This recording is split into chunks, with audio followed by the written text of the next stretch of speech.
Ipar Euskal Herrian eta Frantzian jarraipen zabala izan du bart hezkuntza arloan eginiko grebak eta gainera ondorioak izan ditu gobernu frantsesean. Izan ere, irakasleen sindikatuen ordezkariak lehen ministroarekin eta osasun eta hezkuntza ministroekin mitu dira, lanuzte egunean eta besteak beste, aldi baterako 3.000 eta 300 irakasle eta milaka laguntzaile kontratatzea eta ikastetxeetan FFP2 maskarak banatzea adostu dute. Halaber, karbono dioksidoa neurtzeko gailuak jartzeko dirua jasoko dute udalek. Arratsaldeon guztioi, irakasleek ikasturte hasieratik zituzten eskarietako batzuei erantzun die gobernu frantziarrak. Atzo arratsaldeko bileraren amaieran, Jean-Michel Blanquer hezkuntza ministroak azaldu zuenez, aurrerantzean, hezkuntza protokoloan komunikazioa zainduko dute. Izan ere, astebetean 3 aldiz aldatu dute protokolo horixe. Hala, sindikatuak pozik irten ziren bileratik, baina zuhurtziaz hitz egin zuten, adostutakoa betetzen dela ikusi arte. Horren bestez, Baionan manifestazio jendetsua egin dute ostegun goizean, Laben datuen arabera 1.500 herritar kalera ateratzirelarik bertan, Eki Erremundegi Berriako kazetaria izan zen, eta Patxitiko IP bidarteko eskola publikoko irakasleak, hezkuntza komunitateak bizi duen egoera azaldu zion entzun dezagun. Egoera ez delako una, aurrentzat batez ere ganezakiz, eta hor egiten ari gira gehiago paperetan eta hor ikusi haurra unek testa egin, unek ez, hau joan hasten etxan, hastentan hemen, koherentziarik ez da, ez gira antzatzen. Eguneko lerroburuekin jarraiki, makroetxaldetan jarriko dugu eta orain asmo politikoekin manipulatutako adierazpen batek mai gainean jarri du berriro abeltzaintza estentsiboaren eta intentsiboaren arteko eztabaida. Kritikarien helburua zen Alberto Garzón kontsumo ministroa egurtzea eta hark auzitan jarritako makroetxaldeen eredua defendatzea, baina kontrako helburua lortzekotan dago eskasi izan duen ikusgaitasuna lortu du Unidas Podemoseko ministroak eta ez zaizkio babesak falta izan bere eremu politikotik kanpo. Bestalde makroetxaldeen ondorio ekologikoak eta ekonomikoak mai gainera atera dira berriro eta eredu horretatik urrundu nahi izan dute hainbat erakundek, horien artean Eusko Jaurlaritza. Nekazari eta abeltzainen sindikatuen babesarekin aldarrikatu du Araban, Bizkaian eta Gipuzkoan, familia ustiategi txikiena dela ereduan. Beste euskal lurraldetan are garrantzitsuagoak dira nekazaritza eta abeltzaintza ustiategi txikiekin eta ertainekin nagusikin. Nahiz eta Nafarroan azken urteetan txerri asko biltzen dituzten etxaldeak jarri dituzten eta handagoen Europako beitegirik handiena, Kaparroson, irudietan ikusten duzuen hain zuzen ere, esaterako 5.000 eta 200 beirekin. Euskadin ez dago makrogranjarik, ez delako gure eredua. Herrialde honek familia nekazaritzaren alde egiten du lurraldea modu orekatuan eta errespetuzkoan kudeatzen du. Eta gure nekazaritza ondarearen aberastasuna kontserbatu eta hobetzeko, gure paisaia moldatzeko eta gure natura ingurunea babesteko arduraduna da. Horrez gain ingurumenaz Donostiako 5. instrukzio epaitegiak deklarazioa hartu zien atzo, Zubietako Erraustegiko eta Gipuzkoako hondakinen kontsortzioko arduradunei ingurumenaren aurkako ustezko delituengatik. Arkaitzerreka errekan 2020ko maiatzean izan zen amoniako isurketaren harira, irekita dauden diligentzien barruan deklaratu dute arduradunek. Batetik, kontsortzioko arduradunek adierazi zuten, isuria funtzionamenduko ezbehar bat izan zela, eta gogoratu du isun bat jarri ziotela enpresari. Bestetik, akusazio moduan agertu zen gurasosek eskatu zuen, argitzeko ea enpresak bazuen industria baimenik baldintza haietan egiten ari zen jarduerak egiteko. Plataforma horrek gogoratu zuen ere, errekan egindako isurketa horren ondorioz, 4 arrain espezie desagerrarazi zituztela eta gaineratu zuen 2 isurketa gertatu zirela 2 hilabeteko epean eta ez bakarra, Guardia Zibilak egindako ikerketatik jakin denez. Ordea, zientzia arloko lerroburuetan, Epstein-Barr birusa esklerosi aniskoitzarekin lotu du ikerketa batek. Egun sendabiderik gabeko eritasuna da, eta aurkikuntzak aurrera urratsak egiten lagundu dezakela esan dute ikertzaileek. Esklerosi aniskoitza mononukleosiaren birusak eragiten duela, ondorioztatu du zientzialari talde batek. Ikerketa duela 20 urte abiatu zuten, eta Harvardeko unibertsitateak zuzendu du. Guztira, Ameriketako Estatu Batuetako armadako 10 milioi kide baino gehiagoren osasun datuak aztertu dituzte, 2 urtean behin, haiei hartutako laginak direnak. Herpes virus bat da, Epstein-Barr birusa izenekoa, mononukleosia eragiten duena, eta behin pertsona bat kutsatuta, harengan geratzen da betiko. Gainera, virus ohikoa da, pertsona helduen 95% eragiten die, halere esklerosi aniskoitza askoz ere ez ohikoagoa da. Gainera, virusarekin kutsatu eta berehala ez da agertzen esklerosi aniskoitza. Sintomak 10 urteren ostean agertzen direla ondorioztatu baitute. Gaiz aldatuta berriz gaur Espainiatu dute Iratxe Sorzabal euskal presoa behin-behinetan Espainiako Auzitegi Nazionalean epaitzekoa dute, otsailaren 7 eta 8 1996an Xixonen etak egindako atentatu bat egotzita eta horretarako eraman dute Madrilera. Gaur egun berez Errauko espetxean dago Sorzabal, Euskal Herritik 925 kilometrotara. Epaiketa bukatzean berriro Frantziara itzularazi behar luketen. 2020ko abenduan Parisko dei auzitegiak atzera bota zuen Sorzabalen aurkako euroagindu bat.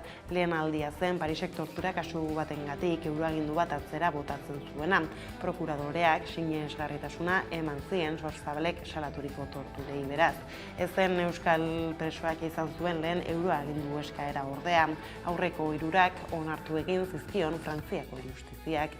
Irungoa da Sorzabal eta herrikidearen epaiketa, eta Espainiaratzea salatzeko protesta deitu dute datozen egunetarako bertan. Gaur egingo dute lehena elkarretaratzea deitu dute San Juan plazan, arratsaldeko 7etan, Bidasoaldeko Iratxeren lagunak taldeak deitutan. Eta eguneko lerroburuekin amaitzeko berriz kiroletan Atletikek Espainiako Superkopako finala jokatuko du, Atletico Madridi 1-2 irabazi ostean. Talde zuri-gorriak urtebeteko epean jokatu duen 4. finala izango da, igande honetakoa Real Madriden aurka, eta bigarrena jarraian txapelketa honetan. Iaz Barcelona irabazita eskuratu zuten titulua, eta aurten berriz ere aukera dute horretarako. Bada eguneko lerroburuak horrela iritsi da eguneko argazkari heltzeko unean. Ipar Euskal Herrian eta Frantzian jarraipen zabala izan du bart hezkuntza arloan eginiko grebak, eta gainera ondorioak izan ditu gobernu frantsesean. Hala hainbat neurri berri iragarri ditu sektorean indarrean jartzekoak direnak aiara deurretan. Iparralde eta Frantzia osoan jarraipen zabala izan duen grebak lehen emaitzak izan ditu.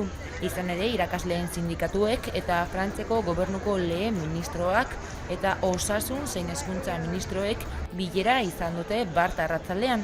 Eta adostu dute besteak beste 3.000 irakasle eta milaka laguntzaile kontratatzea eta ikastetxeetan FP2 maskarak banatzea. Guztira 5 milioi. Hala, irakasleek ikasturte hasieratik zituzten aldarritako batzuei erantzun die Parisko gobernuak. Sindikatu nagusiek dituzuten greba deialdira gainera eskola publikoez eta ikastolez gain, eskola pribatu eta katolikoak ere batu ziren. Baionan manifestazio jendetsua egin dute ostegun goizean. Laben datuen arabera, 1.500 herritar kalera atera ziren. Bertan, Eki Erremundegi Berriako kazetaria izan zen. Eta Patxi Tikoipe bidarteko eskola publikoko irakasleak hezkuntza komunitateak bizi duen egoera azaldu zion Erremundegiri. Egoera ez delako una, haugentzat batez ere ganezakiz, eta hor egiten ari gira gehiago paperetan eta hau ikusi haura unek testa egin, unek ez, hau jondazten etxan, astuntan hemen, koherentziarik ez da, ez gira antzatzen. Sindikatuen hitzetan hezkuntza komunitatea nekatuta eta zamindua dago. Grebalarien iritziz ezinbestekoa da hezkuntza langilei gehiago kontratatzea, eta sindikatuen eskaera guztiei erantzun ez badion arren Macronen gobernuak badirudi adostutako neurriek egoera epelduko dutela. Ostera Bizkaiko Metaleko, ITP Aero PSB-ko, Tubacexeko eta Petronorreko lan gatazketako istiluengatik inputaturiko langileek beren aurkako salaketak eta isun eskaerak bertan bera uzteko eskatu diote Jaurlaritzari. Bart egin dute beharrineka agerraldia, Aiara Durreta bertan izan zelarik. Grebarako eskubidea, langileen borroka eta sindikalismoa kriminalizatzen duela Eusko Jaurlaritzak salatu dute Bizkaiko Metala, PCB, Tubacex eta Petronorreko gatazkengatik inputatutako langileek eta LAB, ESK, CNT eta CGT sindikatuek. Horren berri emateko eta martxan jarri duten dinamika iragartzeko agerraldia egin dute eta hitzartu dute Aintzane Mendia, Tubacexeko langileak eta Zigor Azpiolea, PCB ITPko beharginak.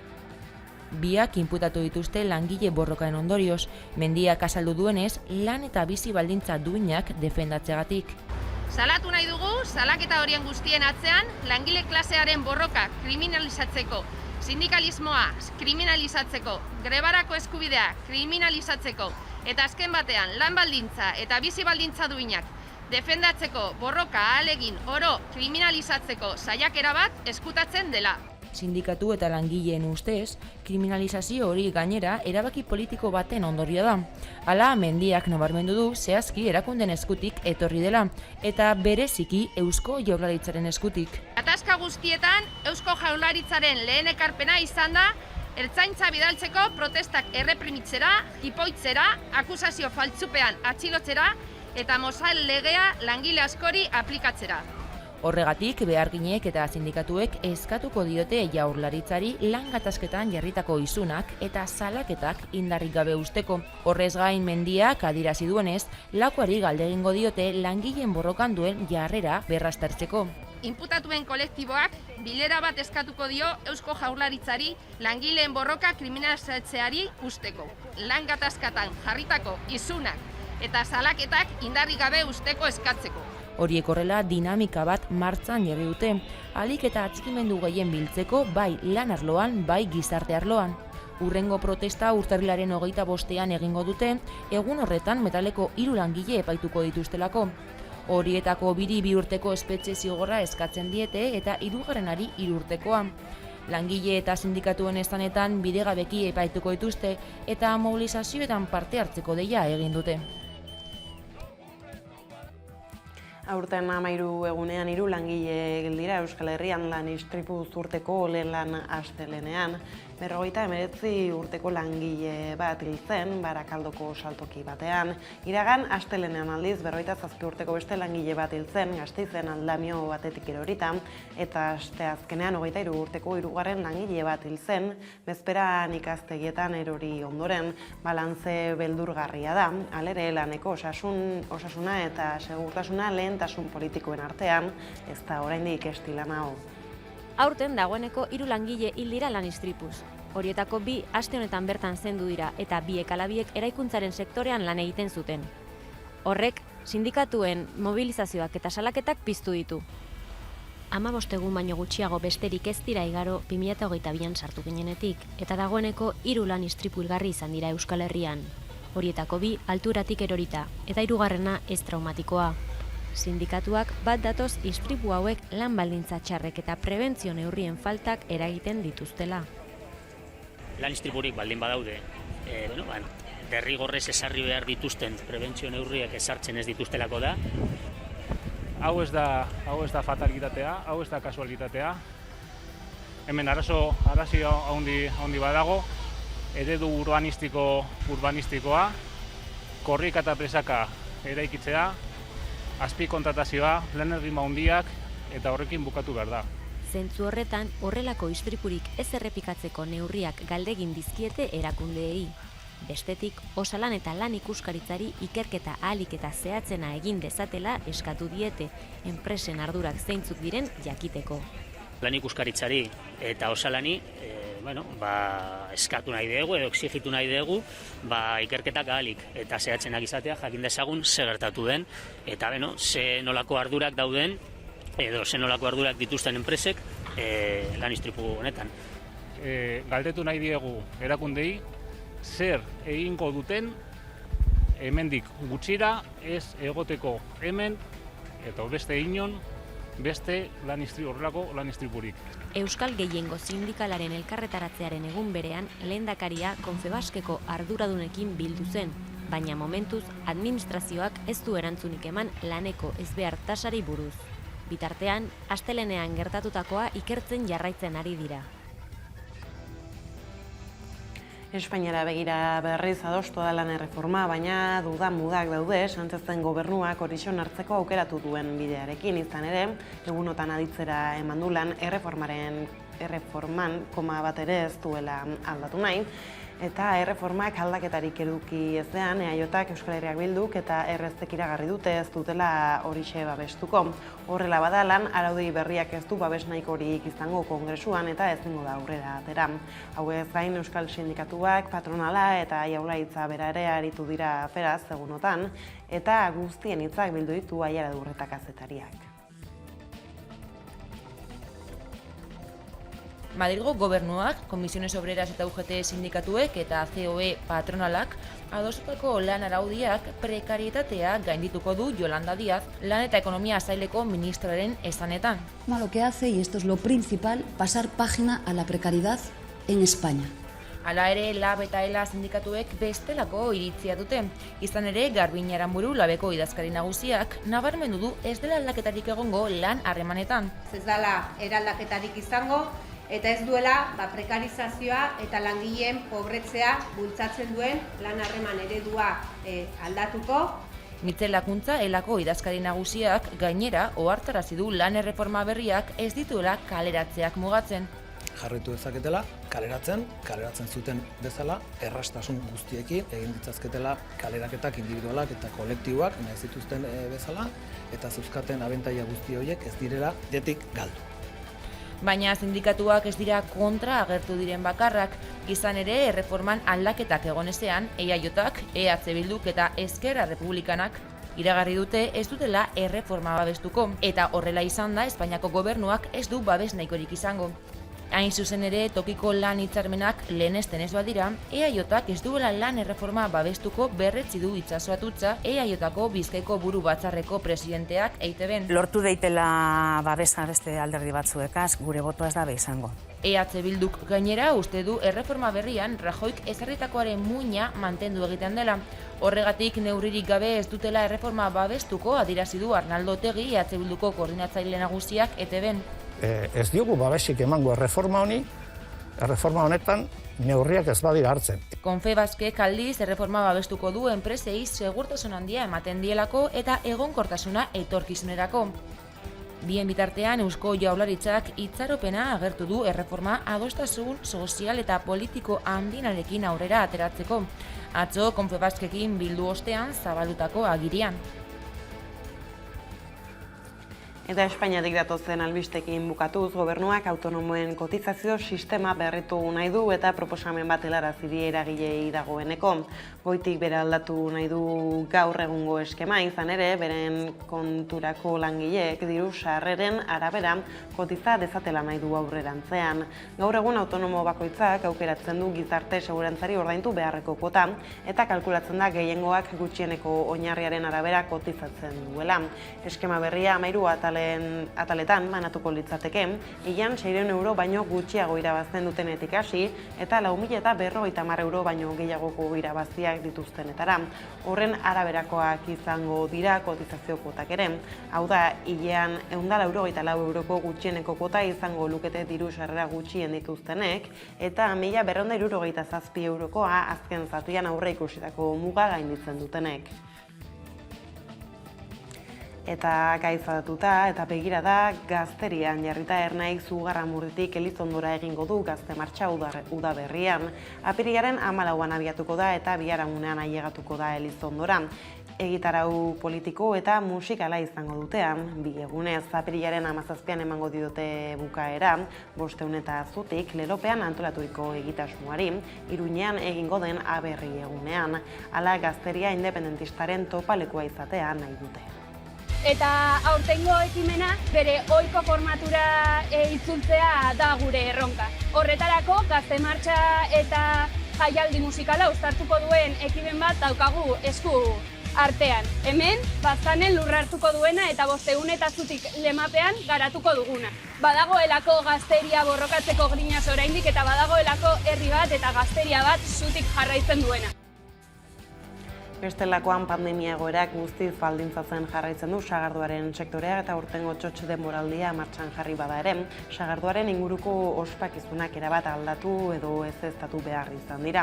Horrela, denboraldi berriko sagardoa aurkezteko Donostian egiten zen sagardo apurua izeneko jaialdia ezin izan da ospatu besteak beste, eta urtengo datuak aste honetan bertan ezautarazi dituzte Santelmon eskainitako agerraldi itxian. Bertan emandako datuen arabera aurten bederatzik 5 milioi litro ekoitzi dituzte Euskal Herriko sagardotegiek, iaz baino 14% gehiago, baina kontuan hartu behar da 2021koa inoiz izan den uztarik txikiena izan zela. Horrela, aurtengo uzta ez da iritsi orain dela 2 urteko kopuru historikoetara, orduan 12,2 milioi litro egitea lortu baitzen. Euskal sagardoaren barruan aldiz 3,5 milioi litro egin dituzte, bertako 250 sagastietako 5 milioi kilo sagar erabilita. Amak taldeak eman dio hasiera urte 2022ko txotx denboraldiari Udane Arbeo.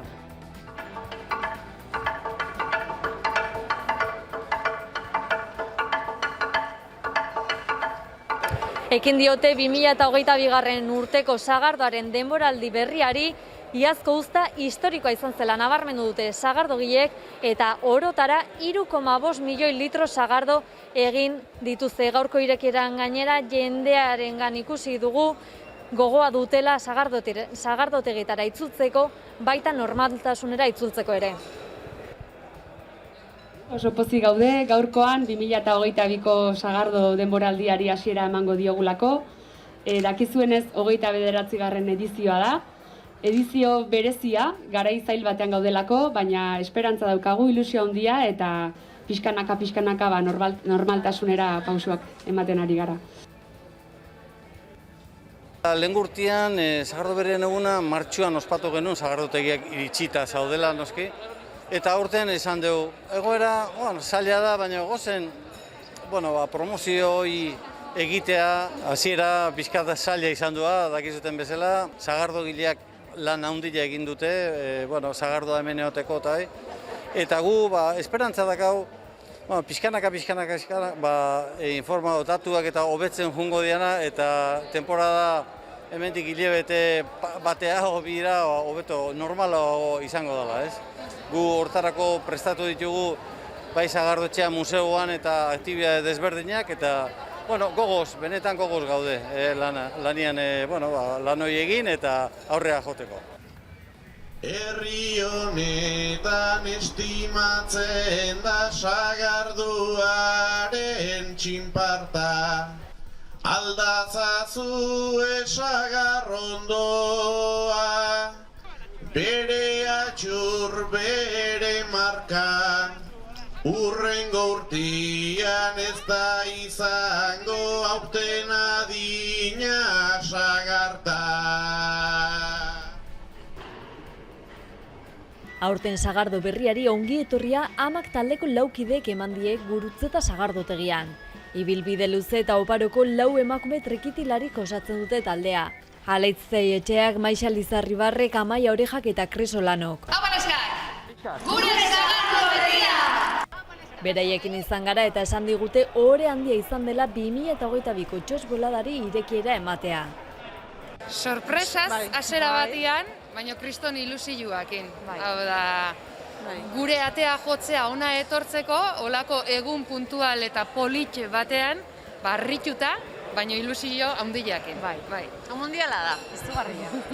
Eta gero jaso dugun ongi etorria eta guain arte izan da oso unkigarria dena. Aurtengo sagardoa dastatzen lehenak izan dira. Eta sagardoa probatu da, lehenengoak izan geha. Eta txotxetik, gaur egun hori ere arraroa dela. Bai. Mundial. Sagardoaren mundiala da. Oso edan erresa. Eta esan dute alkohol gutxiago dula, Orduan, geixo edateko ere, ondo. Eta nola ez, sagardoak, sagardotegiak, musikak eta dantzak lotura handia dute txotx denboraldiarekin. trikitilari geanetikan, ez? Sagardoa gure kulturan barrene dago eta gure soinua zesanik ez, ez? Tradizio, esango dugu tradizioa diala biak ere? Bai. Horiek horrela sagardoaren denboraldi irekiera honekin, Gipuzkoako, Bizkaiko eta Arabako sagardotegiak aste honetan hasiko dira ateak irekitzen. Amak taldeko kidek esan bezala, sagardoak eta sagarrak lotura handia dute musika eta dantzarekin, hor sagardantza. Bada, dantza mota honen inguruan aritu gara Juan Antonio Urbeltz antropologo eta folkloristarekin ikus dezagun.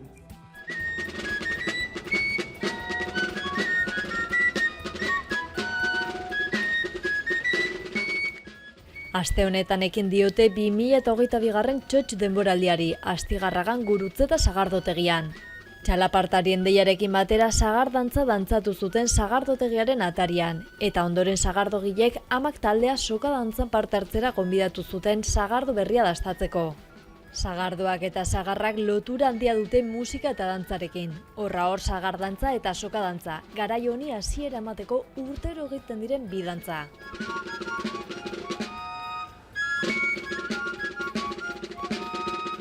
Honen inguruan xehetasun gehiago eman dizkigu Juan Antonio Urbeltz antropologo eta folkloristak. 1940 urtean Iruñan jaio zen, gaur egun ordea Donostian bizi da, eta euskal folklorea ikertzeko lan handia egiten du. Euskal kultura eta dantza tradizionalei buruzko artikuluekin lankidetzan aritu da, eta bere lorpen handienetako bada antzinako axuri beltza dantzaren berreskuratzea. Gaurkoan baina sagardantza eta soka dantzaren inguruan hitz egin digu. En el Valle de Baztán, con Mauricio Elizalde, esto hará 50 años, aprendimos la sagardanza que hacen las chicas, que la han hecho muy bien. Es una danza de corte carnavalesco, pero claro, es importante, por ejemplo, tal y como se hace luego la socadanza. La socadanza es como danza de la cuerda, tiene dos anudamientos, un zubi o puente que se hace al comienzo y otro al final. Y cuando se terminan los dos, la soca está bien atada. Eso no se puede soltar. Hay que tener en cuenta que eso es indicativo. Hay un adagio español, en castellano, todos somos de la misma cuerda. Y ahí, claro, queda unida una solidaridad social que no permite. Aquí eso ya lo hemos sabido de siempre, eso es así. Una parte de la socadanza era aceridanza, el baile del zorro, y eso pues era muy interesante. Yo cuando hace muchos años bailé esto, bailé 2 veces la socadanza en Donosti, en la Plaza Constitución. Bailé 2 veces víspera de San Juan y el desafío, en la Gurra bailé a la que fue mi mujer 2 veces. Sí.